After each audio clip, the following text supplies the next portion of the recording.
Welcome to lesson 2 of our data representation topic.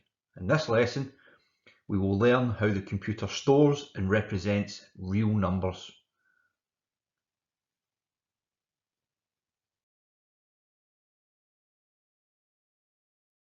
Here are our learning intentions.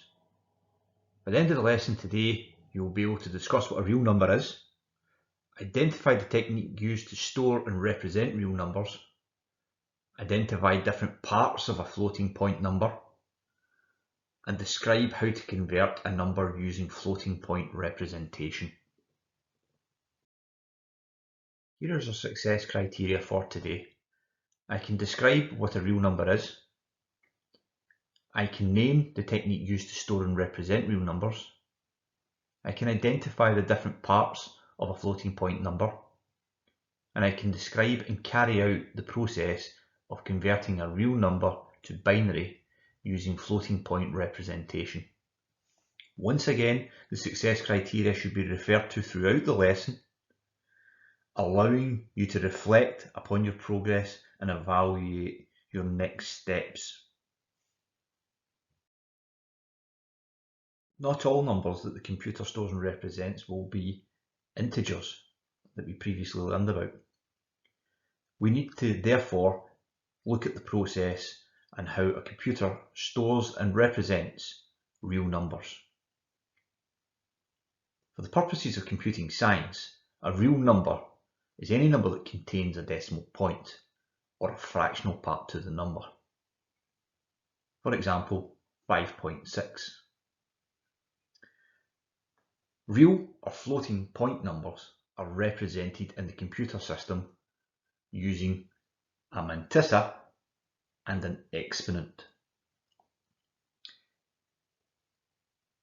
On the slide, you will see how a floating point number is made up. We have a mantissa times the base to the power of the exponent.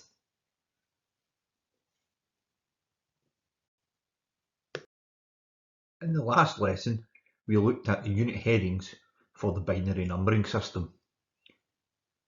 We saw that the unit heading started at 1 and doubled or multiplied by 2 as they moved to the left, starting at 1, 2, 4, 8, 16, 32, and so on. In the current slide, we have added in a decimal point. It is highlighted in red. We have done this to show the trend that moves to the right of this decimal point. The trend will show that to the right of the decimal point, the numbers half or divide by 2, so the opposite.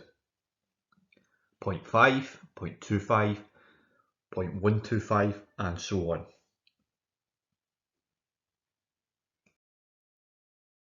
Before we look at our first example, it's important to remember that the decimal point within any floating point number is always assumed to be at the start of the number. We will look at this in more detail later on. For now, let's look at our first example. If we take the number 15.25, which is a decimal or denary number, hence base 10. The number 15.25 is the same as 0.1525 times 100. What we have done is moved the decimal point 2 places to the left, or to the start of the number, as suggested earlier. That would also be the same as 0.1525 times 10 to the 2.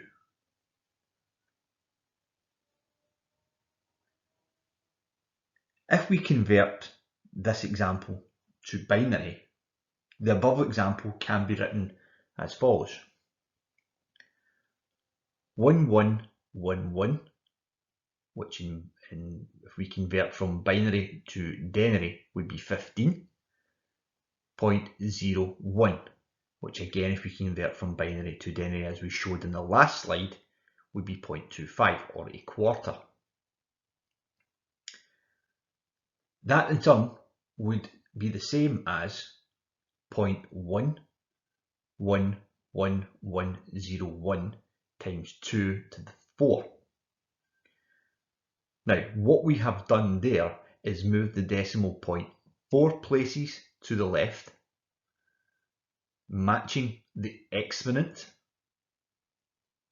which is 4. Notice the base has changed from 10 to 2. The reason is that we are now working in binary, which is base 2.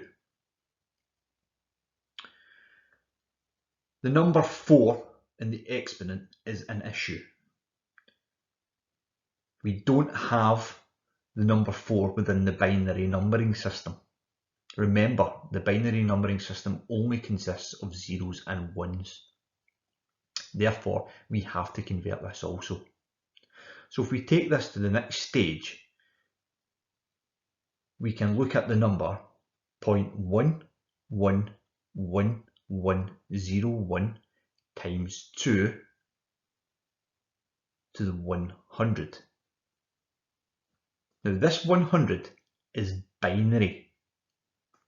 It is not the number 100, the decimal number 100. It is the binary number, the binary equivalent, which in this case is 4.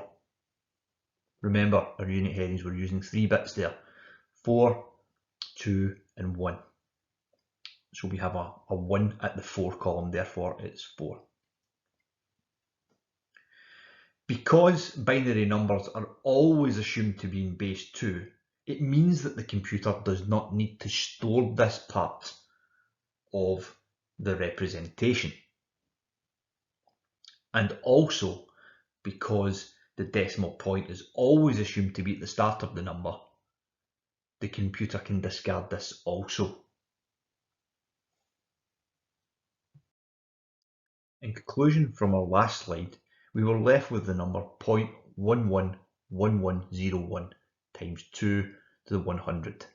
The 100 being in binary format, representing 4. Because the decimal point is always in the same place at the start of the number, the computer will disregard this and won't save it. Binary numbers are always in base 2.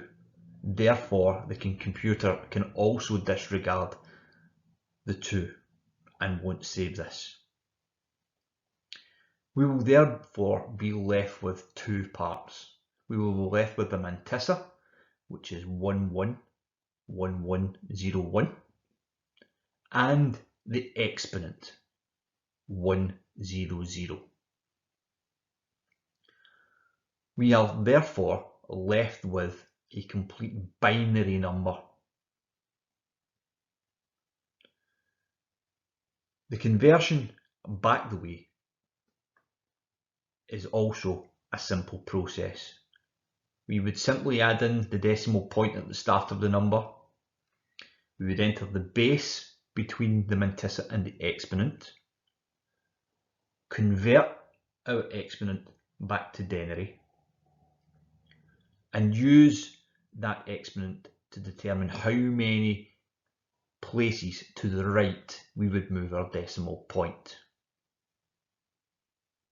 It would then allow us to easily convert both halves of that binary number to denary or decimal, leaving us with our final denary number. Try it for yourself with a few numbers.